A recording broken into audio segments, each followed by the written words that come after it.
Today I'm going to be sharing with you a wonderful recipe for baked flounder, and you're just going to love it. It tastes great, so let's get cooking.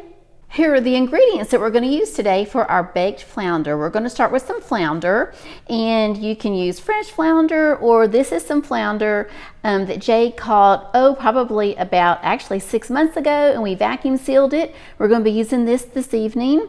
We're also going to be using a little bit of olive oil. I like to use this little handy dandy container for spraying, and I will put a link for that in the description below the video, along with all the measurements for all of these items also. We're going to be using some garlic powder, some Tony's Creole seasoning. This stuff is fantastic if you've never used it. We're going to be using some lemon pepper, some stewed tomatoes, not a lot, but a few.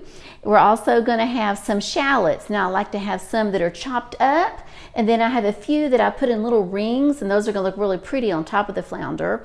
We're also going to have a lemon for some lemon juice, and then a little bit of butter. And as far as your baking dish, you do want to have a glass baking dish. This really will make a difference. Before you get started, go ahead and preheat your oven to 350. So we're going to take this little guy right here, and we're going to put on bake 350 and get that started. For our flounder, we're going to take this flounder, we're going to rinse it off in cold water, and then we're going to pat it dry. Now we're going to take our olive oil in our little handy dandy container, and we're just going to spray this all over the bottom of our pan before we put in our fish. Now take a paper towel and just gently spread across the bottom to spread all of your oil.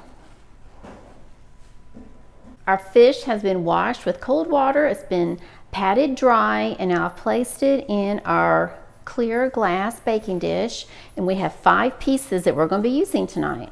Now we're going to take a little bit of our butter, and we're going to go melt it in the microwave. So let's head in here to the pantry and put our butter up here.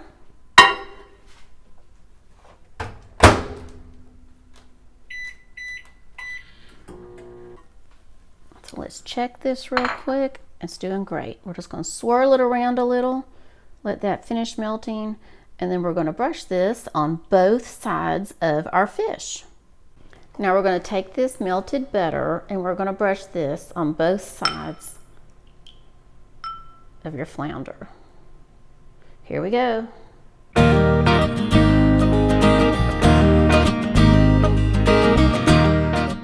I'm actually going to do just one side right now, do our seasonings, and then we'll flip the fish over. Now we're going to take our garlic powder and just put that all across the top of each of your piece of flounder. Then we're going to rub that in really well.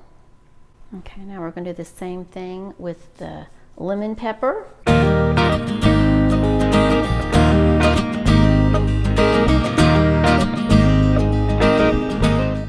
Now we're going to flip our little flounder fillets over and do everything on the other side.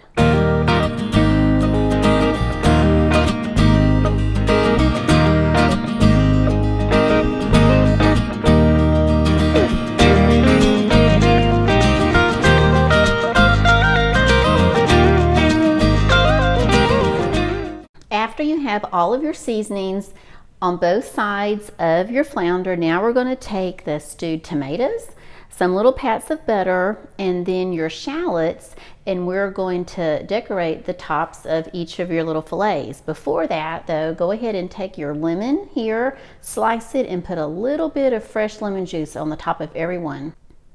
So we're just going to squeeze a little bit of lemon juice on the top of each one of these.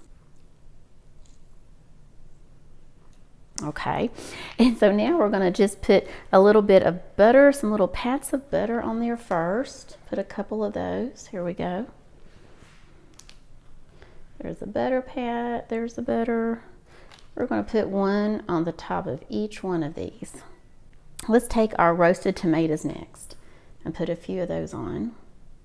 On these over here, that one has its little butter sliding off, so let's move it around a little. Here we go. This is looking really nice. Now remember, you have two sets of scallions. You have the little chopped up scallions over here, and then you have the ones that still look like some little rings. We're going to use them both. So we're going to start with the chopped up scallions, and let's go ahead and let's just sprinkle those across the top.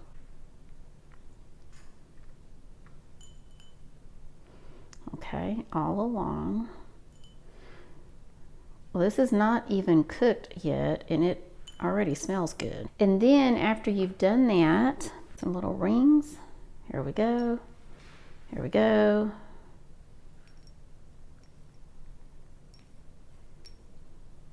Let's kind of put a few little decorations on there. This is looking really good, but I think it needs a little bit of green, so I decided to add something, and I went out to our herb garden and I got a little bit of rosemary, and we've chopped that up, and now we're going to put this rosemary, just sprinkle it across the top, and let's see what that looks like. And I think that's what was missing. We just need a little bit of green. Yeah, I think that looks good. Let's just put a little bit on the other two. Here we go. Okay, now let's step back and let's take a look from the top. There we are. And now what we're going to do is we're going to go ahead and pop this in the oven. Here we are, we're ready to go into the oven. We have our oven set here at 350, and we're going to put this on for about 20 to 25 minutes.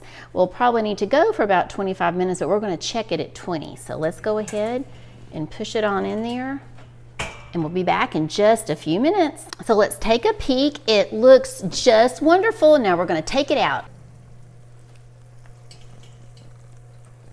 Here we go. It looks wonderful and it smells great. Be sure and check out that next video that's popping up, and I'll see you there in a few minutes. Bye-bye.